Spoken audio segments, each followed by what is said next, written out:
Modern Java is covered in at symbols, at override, at entity, at auto-wired, at test.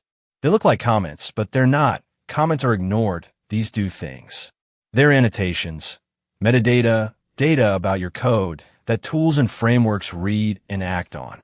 In this video, the built-in annotations, the meta-annotations used to build others, how to write your own with an interface, the all-important retention policy, and how annotations are actually read at runtime.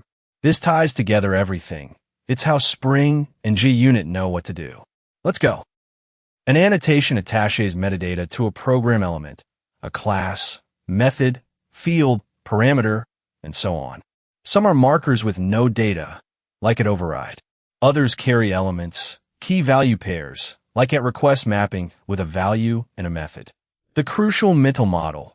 An annotation by itself does nothing. It just attaches a note.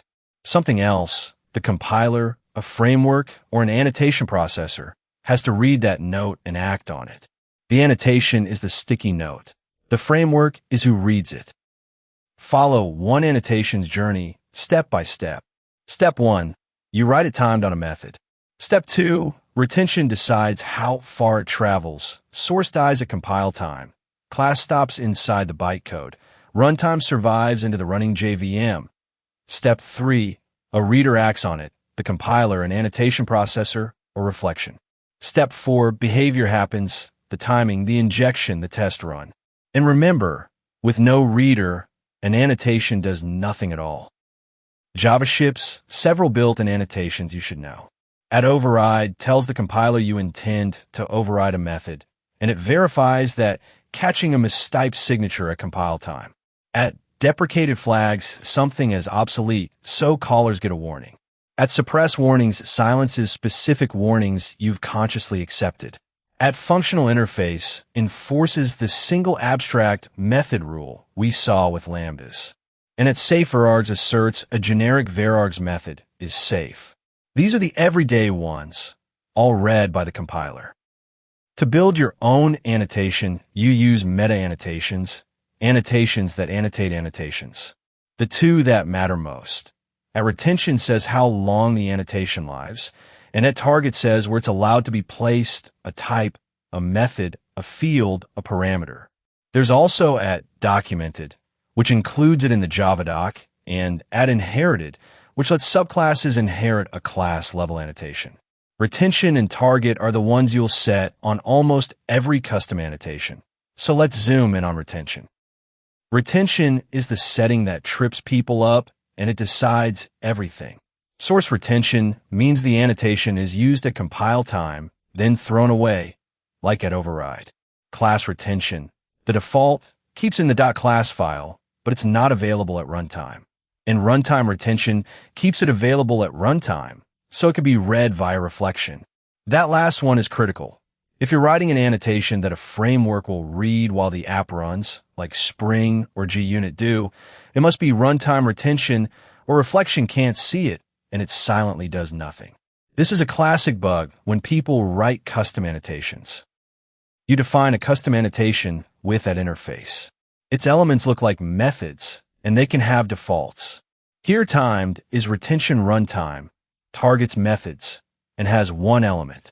Then something has to read it, and that's reflection, closing the loop from the last video. You check is annotation present, pull it out with get annotation, and act. Maybe start a timer around the method. This exact pattern, a runtime annotation plus reflection reading it, is literally how Spring finds at auto-wired, how JUnit finds a test, and how Jackson finds a JSON property. Now you could build your own mini framework. There are 3 kinds of readers, and your retention must match the reader. The compiler reads source level ones like at override. Annotation processors run at compile time and can generate code. That's how Lombok writes your getters and Dagger wires dependencies with 0 runtime cost. And reflection reads runtime retained annotations while the app runs, which is Spring, JUnit, and Jackson. So when you design an annotation, first decide who reads it and set retention accordingly, source for the compiler, runtime for reflection. Mismatch that, and it silently does nothing. Let's nail retention properly. because it decides who can even read your annotation. Source retention lives in the Java file only, and Javac discards it after compiling. So only the compiler and source-level processors ever see it. Class retention. The default is written into the .class file, but is not loaded into the running JVM, so only bytecode tools and agents can read it. And runtime retention is kept in the class file and loaded into the JVM, so reflection can see it, which is what frameworks like Spring, JPA, and JUnit use. So the picture is 3 readers: compiler, bytecode tools, reflection. If you're writing an annotation, a framework must read while the app runs. It has to be runtime, or it silently does nothing. A classic gotcha. Why can't my annotation take a list? Because annotation elements, which look like methods, can only return a closed, restricted set of types. Allowed are primitives, string, class, enums, other annotation types, and arrays of any of those. Not allowed are arbitrary objects, no list, no date, no your own class, and crucially, no null default. Every value and default must be a compile time constant, because the annotation is baked into the class file's constant pool at compile time. So instead of null, you use an empty string or an empty array as the default. At target restricts where your annotation may be placed, and putting it anywhere else is a compile error. The full set of element types includes type for classes, field, method, parameter, constructor, local variable, annotation type, package, and from Java 8, type parameter, and the powerful type use. Type use is special. It lets an annotation attach to any place a type appears, not just declarations. So you can write it non-null string, or a list of it non-null string, or annotate casts and generic bounds. That's the foundation of the checker framework, which adds compile time null safety. So declaration targets like method and field are one world. Type use is a different, more powerful one. 3 meta-annotations with precise, interview favorite semantics. Add inherited makes an annotation flow to subclasses, but only class-level annotations, and only along extends, a subclass inherits it from superclass. It never crosses implements, so interface annotations are not inherited, and it never applies to method overrides. At documented does exactly one thing. It makes the annotation show up in the generated Java doc, nothing more. And at repeatable from Java 8 lets you apply the same annotation twice using container. The reading trap. Get annotation returns only the synthetic container or null. You must use get annotations by type to get all the repeats.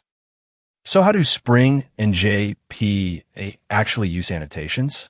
Through the reflection API, get annotation is annotation present and only for runtime retention.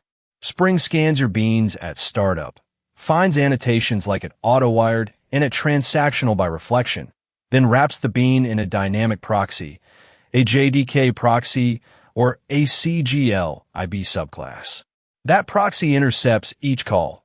For a transactional, it opens a transaction, calls your real method, then commits or rolls back. And here's the famous caveat. A self-invocation, calling this method internally, skips the proxy, so the annotation silently does nothing. JPA and Hibernate reflect over your entity classes, reading at entity, at table, at ID, at column, to build the mapping of class to table and field to column, and then generate the SQL. Finally, what compile time processing really is. It's a real API, JSR269, run inside Javac. You extend abstract processor, declare which annotation types you support, override process, which hands you a round environment of the annotated elements, and you generate new source or class files through an object called the filer, reporting errors through the messager. The clever part is rounds. Javac runs your processor, any files it generates feed the next round, and it repeats until no new files appear. This is how the real tools work. Mapstruct and Dagger generate brand new source files with 0 reflection and 0 runtime cost. Lombok is the odd one. It hooks the processor API, but actually mutates Javac's syntax tree to inject getters and setters, which is why it needs no runtime library. So reflection reads at runtime. Processors write code at compile time. Here's the deepest secret of the whole topic, and it explains everything else. When you write at interface timed, that is not some exotic construct. The compiler turns it into a real interface that extends java.lang, .annotation, and its elements are just abstract methods. So here's the puzzle. If no class implements timed, what object does get annotation hand you? The answer, a dynamic proxy. The values you wrote at time of save are baked into the class file's runtime visible annotations attribute at compile time, just a name to value map. When you call getAnnotation, the JVM manufactures a proxy that implements the timed interface, backed by an annotation invocation handler holding that map. Every element call, t.value, routes through the handler, which just looks the name up and returns the stored constant. Think of reflection as a robot receptionist that reads the values stamped on the file and prints a filled-in form on demand. You never hired a clerk. And this is exactly why a class or source retention annotation returns null. Its map was never loaded into the JVM, so there is nothing for a proxy to read. An annotation is an interface. The thing you read is a proxy over a value map. Now, let's demystify the built-ins, because none of them is framework magic. Each one simply steers a specific compiler decision. Add override makes the compiler search the supertypes for a method with the exact same signature. If none matches, say you type TOSTRIG instead of toString, it's a compile error, catching a whole class of silent bugs where you think you're overriding, but you're really declaring a new method. Add suppress warnings makes the compiler stay silent for a named category, like unchecked or deprecation, but only inside the annotated element scope, so keep that scope tiny. Add saveargs is your promise that a generic varargs method does nothing unsafe, so it suppresses the heap pollution warning at the declaration and every call site. And because a subclass could break the promise, it's allowed only on methods that can't be overridden, static, final, or private, plus constructors. At deprecated emits a use warning, and since Java 9 carries since and for removal. And at functional interface verifies exactly one abstract method. Think of them as proofreading marks for the editor, the compiler, and most are erased before the program ever runs. Now the mistakes to avoid, straight from the field. The number one custom annotation bug for getting at retention, runtime, the default class, is invisible to reflection, so the annotation silently does nothing. Beginner expecting an annotation to do something by itself, it needs a reader. Intermediate wrong retention, class default, invisible at runtime. Interview questions on this, rapid fire. What is an annotation? Metadata on code, inert until a reader, compiler/processor/reflection, acts.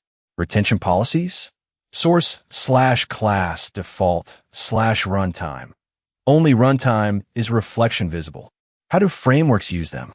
Runtime annotations plus reflection is annotation present/get annotation. How does Lombok differ from Spring's use? Lombok equals compile time annotation processing, code generation. Spring equals runtime reflection. And what most tutorials never tell you.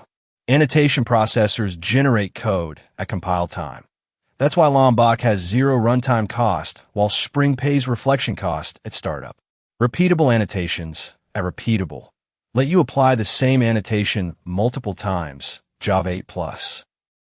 Now, the part candidates ask for most, what real companies actually probe on this topic, based on public interview reports, not official statements. All product and service companies reported what an annotation is, retention policies, source class runtime, and how a framework reads them. Follow up. You wrote a transactional on a method. How does that annotation actually cause a transaction start? Amazon Google reported writing a custom annotation plus processing it, reflection at runtime, or an annotation processor at compile time. Here's how the same answer is graded from weak to excellent, so you know exactly what an interviewer is listening for. Question: how does an annotation like at transactional actually do something? Weak. The annotation runs the code. Good. A framework reads it and adds behavior. Excellent. An annotation is inert metadata. It does nothing by itself. Something must read it. With runtime retention, it survives into the dot class and is readable via reflection. So Spring detects a transactional, wraps the bean in a proxy, and the proxy opens, commits, rolls back a transaction around the real call. With source retention, e.g. at override, it's used only by the compiler tools and discarded. So the annotation is the marker. The processor, runtime reflection or compile time annotation processor, supplies the behavior. Impress. Explain the retention ladder decides who can see it, and that proxy-based processing is why a transactional on a self-invoked private method silently does nothing. Red flag. Thinking the annotation itself contains executable logic. Your cheat sheet. Annotation equals metadata. Needs a reader to have any effect. Meta, at retention, lifespan, at target, placement, at documented, at inherited. Runtime retention means reflection readable, means framework annotations. Define with it interface. Elements look like methods with defaults. And the memory trick. Annotation equals sticky note. Retention equals how long the glue lasts. Reflection equals who reads the note. Quick check. Your custom annotation silently does nothing at runtime. What do you check first? It's retention. It must be retention runtime. Otherwise, reflection simply cannot see it, and the default class retention is invisible at runtime. This is the #1 custom annotation bug. Quick favor, if annotations, click now, subscribe, and turn on the bell. New videos and daily updates, every 10 to deep. Now to recap. Let's lock it in. An annotation is metadata attached to code, and it does nothing until a reader acts on it. Know the built-ins like at override and at deprecated. Build your own with the meta-annotations, especially at retention and at target. Retention is the make or break setting. Runtime retention is what lets reflection, and therefore frameworks, see your annotation. Define custom ones with that interface, and they're read 3 ways: by the compiler, by annotation processors at compile time, or by reflection at runtime. That's annotations completely, and it's the glue under every Java framework. That's annotations completely, and with it, the entire core Java deep dive series is complete, from OOP all the way to the metadata that powers every framework. If this series helped you, like, comment, and subscribe with notifications on. We post new videos and daily updates, every 10 to deep. This is Codivora Engineering Explained. Keep building.